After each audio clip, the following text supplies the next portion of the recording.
Hello दोस्तों, नमस्कार। स्वागत है आपका सक्सेस इन हिंदी अकेडमी में।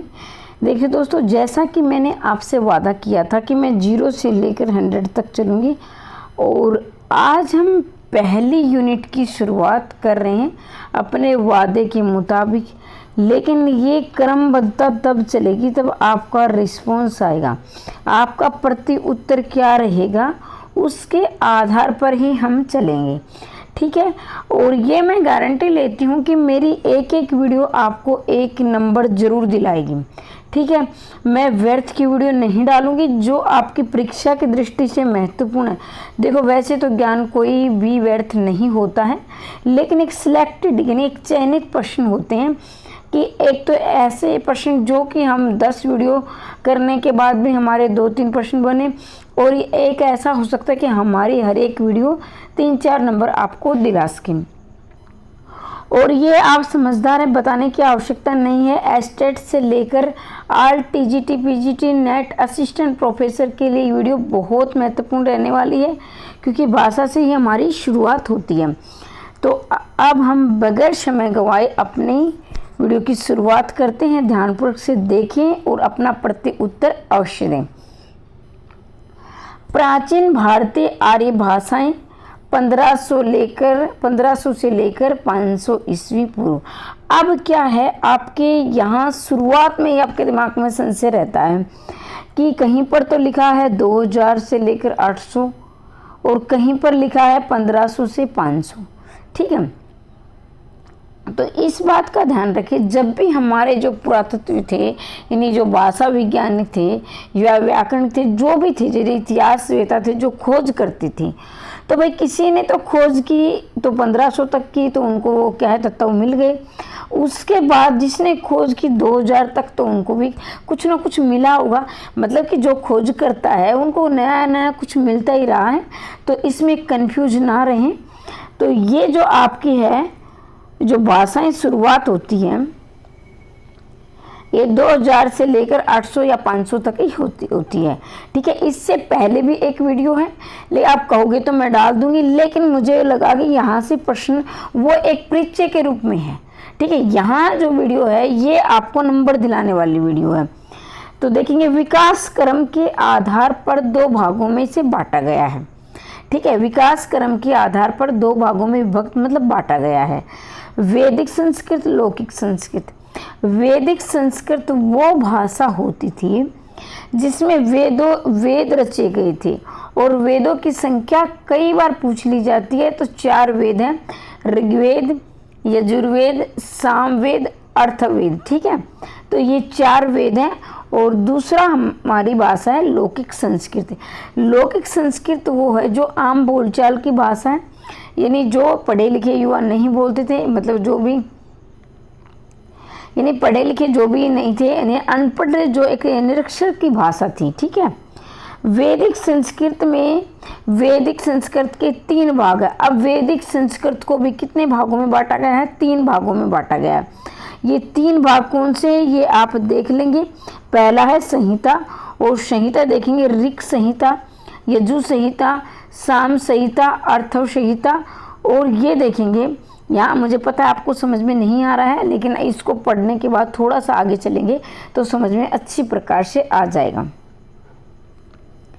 यज्ञों का विकास, यज्ञों के कर्मकांड प्रयुक्त, मतलब कि ये है जो आपके 4 वेद हैं उनके नाम ये संस्कृत में दिए हैं, ठीक है। तो इसमें आप देखेंगे जो आपके यज्ञों का विकास, मतलब इसमें क्या होते थे, ये जो आपके ऋग्वेद में यज्ञ वगैरह जो यज्ञों का वर्णन है इसमें दिया गया है। फिर यज्ञों के कर्म कांड में प्रयुक्त मंत्र, जो मंत्र आते थे यानी जब यज्ञ करवाते थे ऋषि मुनि जो भी, तो उसमें कौन से मंत्र बोले जाते थे ये इसमें दिया गया है। अब है सामवेद। सामवेद में संगीत का वर्णन है, मतलब संगीत प्रेमी यानी उस समय तक प्राचीन समय में भी संगीत प्रेमी रहे हैं, तो इसमें संगीत दिया है। अर्थवेद, इसमें आते आते जनता क्या है, मतलब कि जाति, ये देखा जाए तो दुनिया की बुराइयां इसी में है, जादू टोना, जातिवाद, इसके आधार पर वर्ग बंटने लगे थे, किसमें? अर्थवेद में, ठीक है। अब देखेंगे जो ब्राह्मण भी लिखे गए थे उपनिषद। अब ये ब्राह्मण क्या है, उपनिषद क्या है, इसके बारे में अब हम विस्तार से पढ़ेंगे। ब्राह्मण कर्मकांड की व्यवस्था, कथाओं की योजना, ऋग्वेद प्रधान ब्राह्मण ग्रंथ। अब क्या है, अब इन ब्राह्मणों में प्रधान अगर पूछा जाए, मुख्य पूछा जाए, तो इसमें है ऐत्रेय ब्राह्मण जो 1000 ईसा पूर्व सबसे प्राचीन है। यानी ये प्रश्न यहाँ से बनेगा कि सबसे प्राचीन ब्राह्मण कौन सा है, तो ऐत्रेय ब्राह्मण है और ये 1000 ईसा पूर्व से लिखा गया था। फिर इसके बाद है उपनिषद। अब उपनिषद आपने सुने बहुत है लेकिन अब पढ़ता कोई नहीं है, ठीक है। पढ़ने की आवश्यक, क्योंकि हमारे कंपटीशन एग्जाम में तो आता नहीं, बस इतने ही, इनकी संख्या कितनी है, इनके बारे में क्या दिया, इतना ही हम पढ़ते हैं। ये ब्राह्मण ग्रंथों के परिशिष्ट भाग हैं। इनमें वैदिक मनुष्यों के आध्यात्मिक एवं परिमार्थिक चिंतन के दर्शन होते हैं। देखिए अब ये मनीषी क्या चीज़ है, मनीषी मतलब विद्वान, यानी जो उपनिषदों के ज्ञान रखते, उपनिषदों का ज्ञान रखते थे। आध्यात्मिक मतलब कि जो ईश्वर की प्राप्ति में जो क्या है, हमें क्या दिशा निर्देश देते थे। आगे बढ़ते हैं। प्राचीन भारतीय आर्य भाषाओं में बोलचाल का आधार संस्कृत भाषा थी। भाई जब शुरुआत हुई थी भाषा की, तो सबसे जो हमारी बोली नहीं, हमारी जो नानी बोली जाती है, जो हमारी आदि जननी। प्रश्न यहाँ से मैं आपको ये दिया नहीं है, लेकिन मैं बताऊंगी दोनों प्रश्न आने की पूरी संभावना है और आते हैं और आगे भी आते रहेंगे। अगर आपसे पूछा जाए कि जो संस्कृत भाषा है हमारी ये कौन सी है, तो याद रखेंगे आदि जननी। आदि का मतलब होता है शुरुआत, जननी मतलब जन्म देने वाली, आदि जननी। ये जो संस्कृत भाषा है ये सभी भाषाओं को जन्म देने वाली भाषा है। उसके बाद है अगर पूछा जाए हमारी जननी कौन सी भाषा है, यानी हमारी जो माँ है, हमारी जो माता है, तो ये है हमारी हिंदी, ठीक है। तो शुरुआत में जब भाषाओं की जो शुरुआत हुई तो ये संस्कृत से शुरुआत हुई थी। उसके बाद क्रम से आगे जैसे पाली है, प्राकृत है, अपभ्रंश है, अवट है, हिंदी है, तो इस तरह से हमारा क्रम फिर निरंतर चलता रहा। तो संस्कृत हमारी आदि जननी है और हिंदी हमारी जननी है, ठीक है। आदि जननी मतलब हमारी नानी। और मैं ये समझाने के लिए बोल रही हूँ, कहीं आप सोचो कि वहाँ नानी आपको लिखा मिलेगा, ऐसा कोई क्वेश्चन वहाँ नहीं मिलेगा आपको। कहीं आप नानी ढूंढते रहो, मैम ने तो नानी बताया था, मजाक के लिए बोल रही हूँ, वैसे आप समझदार हो। वैदिक संस्कृत के अन्य नाम, इनके अन्य नाम काफ़ी बार पूछे गए हैं। मैं कह रही हूँ बार बार ये ज़्यादा समय खराब होगा, मैं बार बार बोलूँगी, यहाँ से प्रश्न आएगा, लेकिन मैं इतना मतलब पूरी वीडियो आपको ध्यानपूर्वक सुननी है और देखनी है, ठीक है। वैदिक संस्कृत के अन्य नाम आप देखेंगे, प्राचीन संस्कृत ये तो आप आम पढ़ते आए हो, वैदिक छंदस आदि, तो इनका ये नाम काफ़ी बार पूछा गया है। इनको ध्यानपूर्वक से देख लेना और सुन लेना, ठीक है, और याद भी कर लेना, अपने जहन में इसको बिठा लेना। इस भाषा का प्रयोग वैदिक साहित्य, संहिताओं, ब्राह्मण ग्रंथों, आख्यानों तथा प्राचीन उपनिषदों में हुआ है। मतलब जो हमारी संस्कृत भाषा थी उसमें वेद लिखे गए थे, ब्राह्मण लिखे गए थे और आख्यान मतलब इनकी व्याख्या की गई थी। जो जितना भी ज्ञान था इन्हीं में भरा पड़ा था, ठीक है, इतना आप याद रखेंगे। पाणिनि का अष्टाध्यायी, अब ये रचना काफ़ी बार पूछी गई, यहाँ से आपके 3 प्रश्न बनेंगे। मैं पहले ही बता देती हूँ कौन सा प्रश्न महत्वपूर्ण है। पहली बात तो ये कि अष्टाध्यायी किसकी रचना है, तो आपको याद रखनी है अष्टाध्यायी पाणिनि की रचना है। किसकी रचना है, पाणिनि की रचना है अष्टाध्यायी। अब क्या है इसमें वर्णन किसका है, क्योंकि भाई विषय भी पूछ लिया जाता है ना कि इसमें किस विषय का वर्णन है, तो विषय आप याद रखेंगे व्याकरण ग्रंथ है, यानी व्याकरण के नियमों का इसमें वर्णन किया गया है। पाणिनि ने वैदिक भाषा को छंदस नाम दिया। अब प्रश्न ये बनेगा कि वैदिक भाषा को छंदस नाम किसे दिया गया।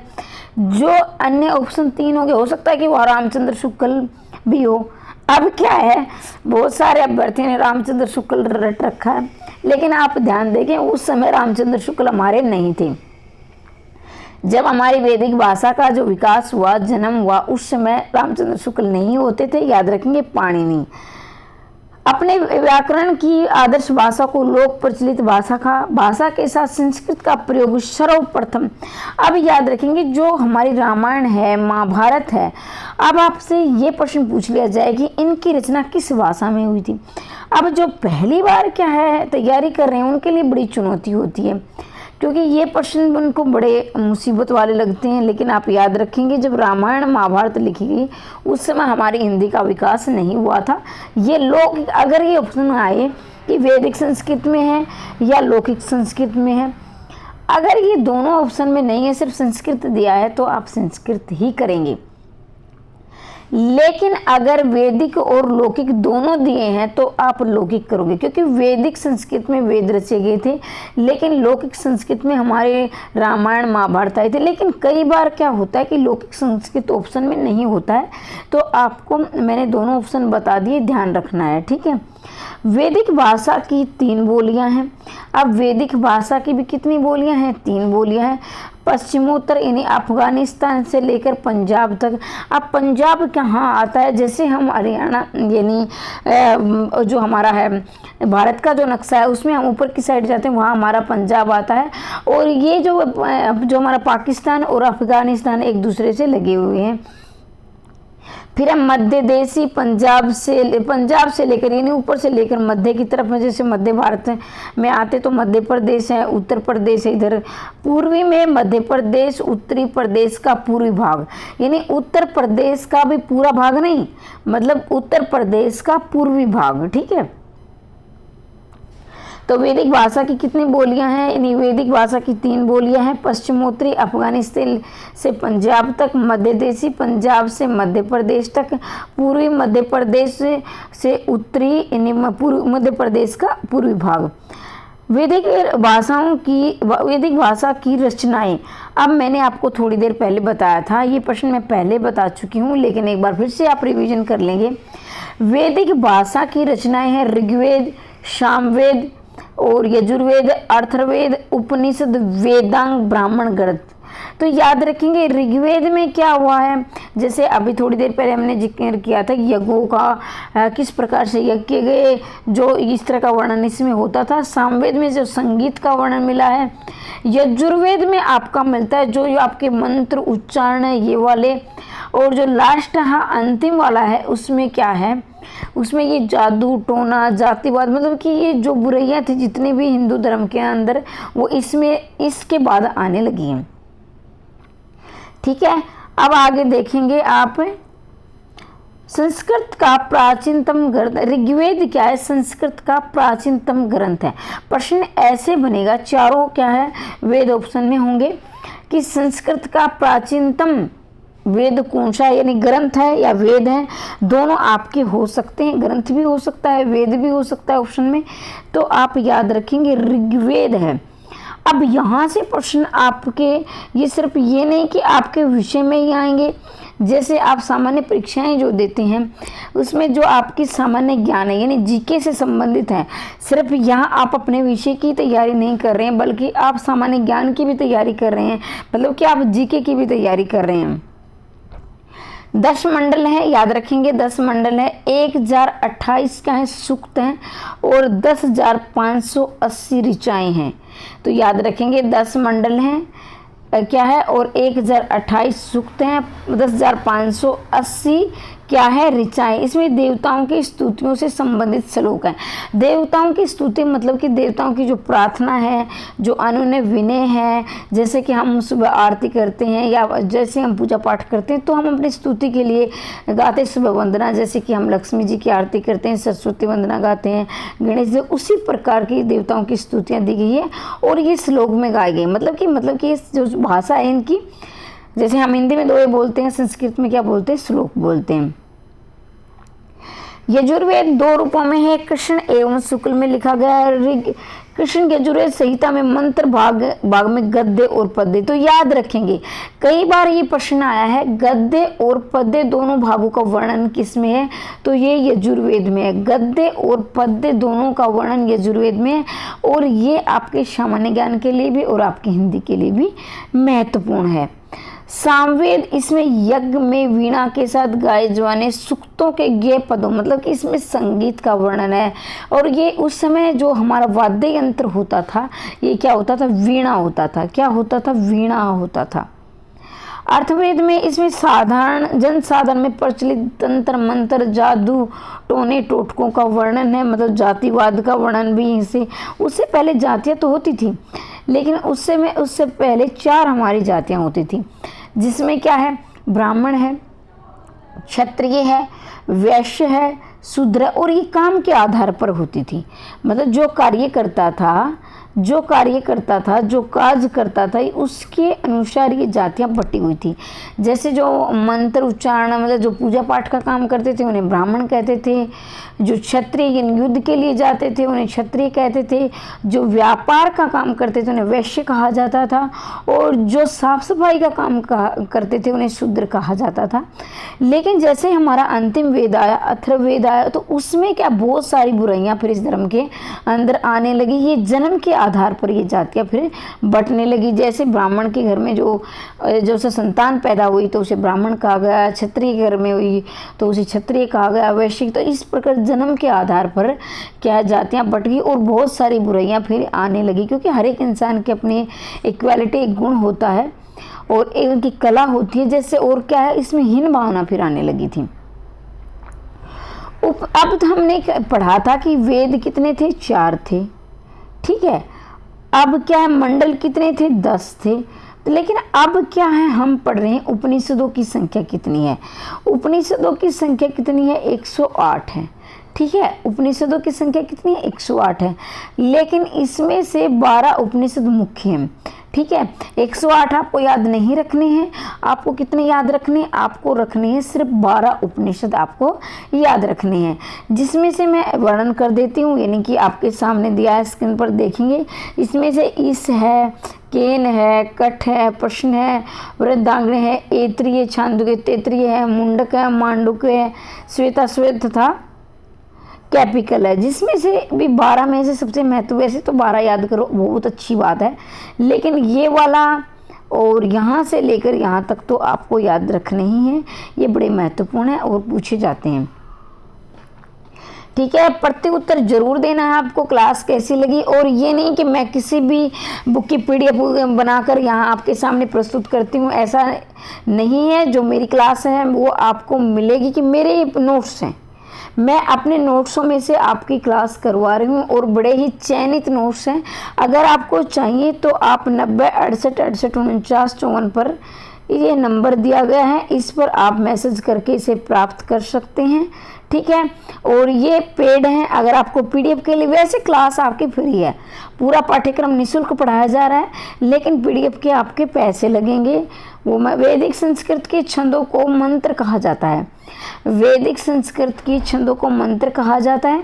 संस्कृत का प्राचीनतम ग्रंथ, ये मैं पहले ही बता चुकी हूँ, ऋग्वेद है। संस्कृत भाषा संगीतात्मक भाषा है। अब ये कहोगे मैम संगीतात्मक कैसे है, तो संगीतात्मक देखो, मैं एक उदाहरण के द्वारा आपको बताती हूँ। जैसे तमेव माता च पिता तमेव तमेव बंधु सखा तमेव, तो मतलब मेरी आवाज़ वैसे अच्छी नहीं है, लेकिन बता रही हूँ, मतलब कि मैंने एक उदाहरण दिया कि जैसे इसको आप गुनगुना सकते हो, जो आप लिखते हो उसे गुनगुना सकते हो, और जो इसको पढ़ोगे तो ऐसा लग रहा है कि जैसे हम कोई गाना गा रहे हैं। ऋग्वेद छंदोबद्ध है, अतः उसे छंदस कहा जाता है। बार बार मैं बता रही हूँ कि ये प्रश्न आया हुआ है, 2-3 बार मैंने देख लिया, इसे आप याद रखेंगे। ऋग्वेद छंदोबद्ध है, अतः इसे छंदस कहा जाता है। वैदिक भाषा पद रचना श्लिष्ट एवं योगात्मक है, ठीक है। अब क्या है ये बता देती हूँ कि अब ये बड़ी समस्या आपके सामने खड़ी होती है। जैसे आप रटते हो कि हिंदी क्या है, वियोगात्मक भाषा है, अब क्या है ये संस्कृत का है, संयोगात्मक है। तो पहले तो मैं ये बता देती हूँ कि आपकी जो संस्कृत भाषा है, पहले आप इसको समझोगे। संस्कृत भाषा ये आपकी संयोगात्मक है। क्या है, संयोगात्मक है। दूसरी आपकी हिंदी भाषा है, हिंदी है, ये आपकी वियोगात्मक भाषा है। अब क्या ये है, सबके लिए नहीं बोल रही हूँ, मैं सबको साथ लेकर चलती हूँ, चाहे कोई पहली बार तैयारी करो या अपने सब्जेक्ट में एक्सपर्ट हो। मैं तो देखो संयोग, अब ये समस्या ये कि संयोगात्मक क्या चीज़ होती है, वियोगात्मक आप रटते रहते हो, ये वियोगात और परीक्षा में जाने के बाद सब मिक्स हो जाता है। लेकिन मैं बताऊँगी आज के बाद आप बिल्कुल कभी नहीं बोलोगे, ठीक है। तो यहाँ देखेंगे जो आपकी संयोगात्मक मैंने संस्कृत को बताया, पहले तो ट्रिक ये है जो जिसको बिल्कुल याद नहीं होता है तो उनके लिए भी मैं बता देती हूँ। जैसे संस्कृत से संस्कृत से संयोगात्मक, ठीक है, इतना याद रखो कि से संयुक्त से संयोगात्मक। अब क्या हिंदी है, अब वो बच गई तो वो उससे विपरीत होगी वियोगात्मक। तो ये है आसन ट्रिक, हालांकि आसन पहले बताने नहीं चाहिए, मैंने बता दी, आज के बाद मैं इसको नहीं, अब गहराई से समझोगे, ठीक है। अब मैंने थोड़ी देर पहले आपको ये गुनगुना के दिखाया, तमेव माता च पिता तमेव बंधु सखा तमे। अब क्या है, ये मैंने इसको ऐसे जोड़ दिया, ठीक है, बिल्कुल अलग नहीं किया। मतलब संयोग का मतलब होता है जोड़ देना, किसी भी चीज़ को जोड़ देना यानी इकट्ठा कर देना। लेकिन वियोगात्मक का मतलब होता है उसको अलग अलग कर देना, विभाजित करने देना, ठीक है। अब हिंदी में देखोगे आप, तुम ही मेरी माता हो, तुम ही मेरे पिता हो, ऐसे बोला तो मैंने इनको अलग अलग किया। क्यों क्या, ये मतलब ये नहीं कि मैंने अपनी मर्जी से किया, ये भाषा के नियम है, ये देवनागरी भाषा है, वैज्ञानिक भाषा है, इसकी वैज्ञानिकता, इसके नियम है, ठीक है। तो ये वियोगात्मक मतलब कि जो हमारी भाषा लिखी जाती है ये अलग अलग लिखी जाती है, ठीक है, इसको तोड़कर विभाजित करके लिखते हैं। लेकिन संयोगात्मक मतलब इसको हम जोड़ के लिखते हैं। संस्कृत को जैसे मैंने अभी बोला था, मैं माता च पिता हो, मतलब जो पढ़ते होते हैं इसके साथ ही लग जाते हैं, जबकि हिंदी के पढ़ते होते हैं ये अलग होकर लगते हैं, अलग होकर लिखते हैं। जैसे तू ही मेरी माता है, तू ही मेरी पिता है, ऐसे, ठीक है। और मैं उम्मीद करती हूँ कि आपको समझ में आया होगा, मैंने पूरा प्रयास किया है। लौकिक संस्कृत वैदिक संस्कृत का स्वरूप अधिकांश बाहर से बनकर आया है, बनकर देखेंगे। परंतु लौकिक संस्कृत का स्वरूप भारत में बना हुआ न कि केवल परिवेश एवं जलवायु से, अपितु आर्यों का अनेक संस्कृतियों के साथ संपर्क भी हुआ है। मतलब जो कि ये हमारी वैदिक संस्कृत है, ये हमारी लौकिक संस्कृत है, वैदिक संस्कृत का ही रूप है। मैंने थोड़ी देर पहले बताया था जो साक्षर लोग थे उनकी भाषा थी वैदिक संस्कृत। लेकिन जो आम बोलचाल के थे, जो मतलब कि पढ़ लिख नहीं सकते थे, जो निरक्षर थे, वो चाहे युवा हो या वृद्ध हो, बच्चे हो, तो वो लौकिक संस्कृत बोलते थे। और लौकिक संस्कृत में हमारे रामायण महाभारत की रचना हुई है। लौकिक संस्कृत की रचनाएं देखेंगे, मैं पहले बता चुकी हूँ, लेकिन इसको आप ध्यान रखेंगे। यहाँ से दो प्रकार के प्रश्न बनेंगे। पहला तो ये रचना किसकी है। दूसरा प्रश्न ये है कि ये रचना किसकी होने के साथ इसकी भाषा कौन सी है, ठीक है। तो मैं पहले बता देती हूँ, ध्यान से सुनोगे और याद भी आपको रखना है, ठीक है। अभी थोड़ा बचा हुआ, ध्यान लगाएं अपना। और यहाँ से देखेंगे आप वैदिक संस्कृत, रामायण ये रचना किसकी है, वाल्मीकि शुद्ध देख लेना, ऐसे वाल्मीकि शुद्ध लिखा जाता है, ठीक है, वाल्मीकि। क्योंकि यहाँ ये शुद्ध अशुद्ध में बार बार आया। जो भी मैं आती हूँ, मेरा मतलब ये कि मैं सिर्फ आपको साहित्य नहीं पढ़ाती, व्याकरण, मैं सबको जोड़ कर लेकर चलती हूँ, ठीक है। तो वाल्मीकि देख लेना। महाभारत वेद व्यास जी ने लिखी थी और ये इनकी भी लौकिक संस्कृत में, ये सारे क्या है, इस रचनाएं लौकिक संस्कृत में ही है। अगर मैं बताना भूल जाऊं तो ये ऊपर देख लेना हेडिंग में क्या लिखा है। रघुवंश, कुमार संभव, मेघदूत, अभिज्ञान शाकुंतलम, ये कालिदास की रचनाएं हैं यहाँ से लेकर यहाँ तक। एक बार फिर से रिवीजन कर देती हूँ। रघुवंश, कुमार संभव, मेघदूत, अभिज्ञान शाकुंतलम, कालिदास, ये किसकी, कालिदास की रचनाएं हैं। ये रघुवंश, कुमार संभव, मेघदूत, अभिज्ञान शाकुंतलम। प्रतिमा अभिषेक किसकी है, भास की है। प्रतिमा अभिषेक भास की। मर्च्छकटिकम शूद्र की है। मुद्रा राक्षस विशाख दत्त की है।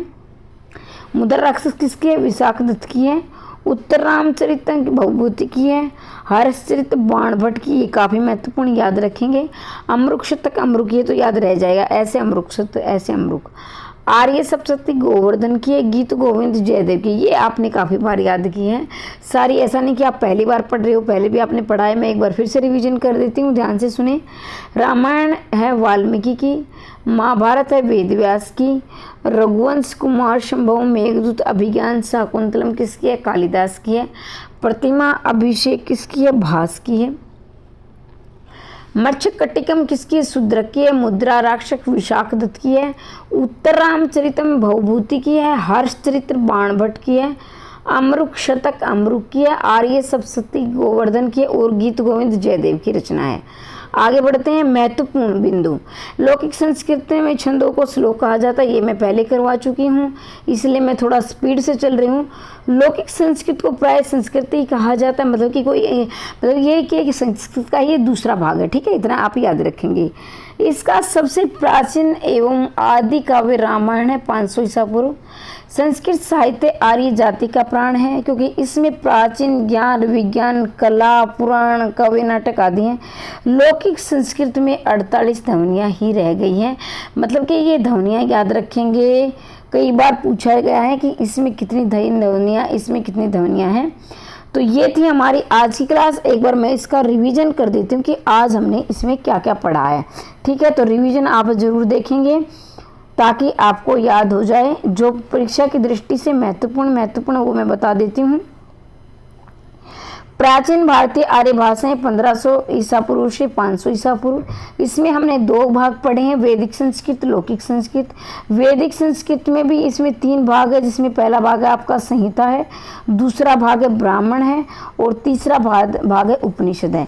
संहिता में आपके 4 वेद आते हैं, ऋग्वेद यजुर्वेद सामवेद अर्थवेद। ऋग्वेद में आपका आता है जो यज्ञों का वर्णन है, उसके बाद इसके जो मंत्र हैं यज्ञों के वो यजुर्वेद में है। सामवेद में संगीत का वर्णन है। यजुर्वेद में गद्य और पद्य का भी वर्णन है। अर्थवेद में जादू टोनों का वर्णन है। इसके बाद ही बताते हैं कि जो आपकी 3 बोलियां वैदिक संस्कृत पश्चिमोत्तर मध्य प्रदेश पूर्वी हमने पढ़ा। इसके बाद हम ये बता चुके हैं कि 10 मंडल हैं, 1028 सूक्त हैं ऋग्वेद में, 10,580 ऋचाएँ हैं, ठीक है। इसके बाद है उपनिषद कितने 108 है। 108 में 12 के आपके मुख्य हैं, जिसमें ईश है, केन है, कंठ है और वैरदारण्यक है, ऐतरेय छांदोग्य तैत्तिरीय मुंडक है, मांडुक्य है, श्वेताश्वर कैपिकली। तो यहाँ से लेकर ये महत्वपूर्ण है, इसे आप जरूर याद रखेंगे। अब क्या है, वैदिक संस्कृत में छंदों को क्या मंत्र कहा जाता है। वैदिक संस्कृत में कितनी ध्वनियाँ हैं? 52 ध्वनियाँ हैं। लौकिक संस्कृत में कितनी है? 48 है। इसके बाद ये रचनाएं क्या है, ये आपकी लिखी गई हैं। तो ये आज की हमारी क्लास थी। क्लास कैसी लगी कमेंट बॉक्स में अवश्य बताएंगे। और ये मैं बताती हूँ कि ये मैंने अपने नोट्सों में से करवाए हैं, और ये अगर आपको नोट्स प्राप्त करने हैं, अगर आप टीजीटी पीजीटी की तैयारी कर रहे हैं तो मात्र 999 रुपये में, और अगर आप नेट और असिस्टेंट प्रोफेसर की तैयारी कर रहे हैं तो मात्र 1499 रुपये का बैच है, ठीक है। और आगे इसका जो है प्राइस बढ़ जाएगा, क्योंकि बहुत जल्दी वैकेंसी भी आने वाली है। जिसको लेने अभी से तैयारी कर लिया करो। आपके पता है एस्टेट और ये टेस्ट निकलने का क्या कारण है, क्योंकि आप है ना जब परीक्षा की तिथि आ जाती है ना, तब आप बैच खरीदते हो, फिर आपका सिलेक्शन नहीं होता, क्योंकि एकदम से तैयारी, क्योंकि उस समय जो परीक्षा की तिथि घोषित होती है तो उस समय आपका जो समय होता है वो क्या है, रिवीजन का होता है। ज़्यादा से ज़्यादा अभ्यास कीजिए, ठीक है।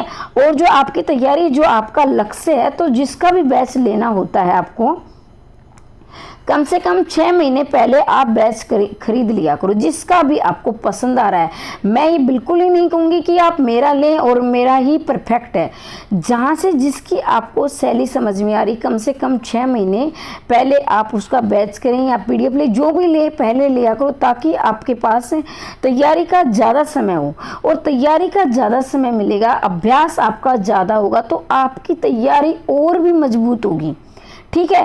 चाहे आप कितने ही स्लो लर्नर हो, कितने धीमी गति से सीखने वाले हो, लेकिन जब आप उसका बार बार अभ्यास करते हो तो वो चीज़ आपको कंठस्थ हो जाती है। आप ये क्या है, जो मैं बार बार बोलती हूँ कि मेरी वीडियो ना कि आप ऐसे बैठकर, अगर आप काम करते करते भी सुन लोगे तो मैं गारंटी लेती हूँ कि अगर मैंने 50 क्वेश्चन करवाए हैं तो 30 क्वेश्चन आप काम करते करते आपको याद हो जाएगा। क्यों? क्योंकि मैं एक बात को 3-4 बार रिपीट करती हूँ, एक क्वेश्चन को 3-4 बार बोलती हूँ, ताकि कोई मेरी क्लास में ऐसे अभ्यर्थी भी हैं जो कि कुछ विकार हैं, वो देख रहे हैं, या मतलब जैसे कि आँखों में कानों में कुछ विकार है, ये भी प्राकृतिक भगवान की देन देना है, ठीक है। इसमें हमारा कोई वश नहीं है, मेरे भी जैसे चश्मे चढ़े हुए हैं, तो ऐसी कोई बात नहीं कब किसको क्या हो जाए ऐसी ये हुआ। लेकिन मैं बता रही हूँ कि मैं इसलिए दो तीन बार सभी को मैं साथ लेकर चलती हूँ। अगर आपको नोट्स चाहिए तो ये संपर्क आप कर सकते हैं। पूरे यूट्यूब पर सबसे सस्ता बैच है। ऐसा नहीं है कि मैंने कोई मतलब सस्ता दे रही हूँ तो कोई मैंने इसमें कोई समझौता किया है आपके कंटेंट में, बिल्कुल भी नहीं। मैंने 0 से लेकर 100 तक आपका बैच बनाया हुआ है, कोई भी प्रश्न इससे बाहर नहीं जाएगा। तो इस पर आप अगर कॉल ना मिले तो आप संदेश अवश्य भेजें और मेरे से संपर्क कर सकते हैं अगर आपको चाहिए तो। अगर आप क्या है बैच लेकर तैयारी नहीं करना चाहते, मतलब कि मात्र आपको PDF मिलेगी, अगर आप PDF लेकर तैयारी नहीं करना चाहते हैं तो हमारी निःशुल्क क्लासें भी निरंतर चलती रहेंगी, तो निःशुल्क का फ़ायदा अवश्य उठाएं। और मैं चाहती हूँ कि इसी भर्ती में आपका चयन हो जाए। हमेशा हंसते रहिए, मुस्कुराते रहिए, दिन दोगुनी रात चौगुनी उन्नति करते रहिए। मिलते हैं अगली वीडियो में, तब तक के लिए जय हिंद जय भारत।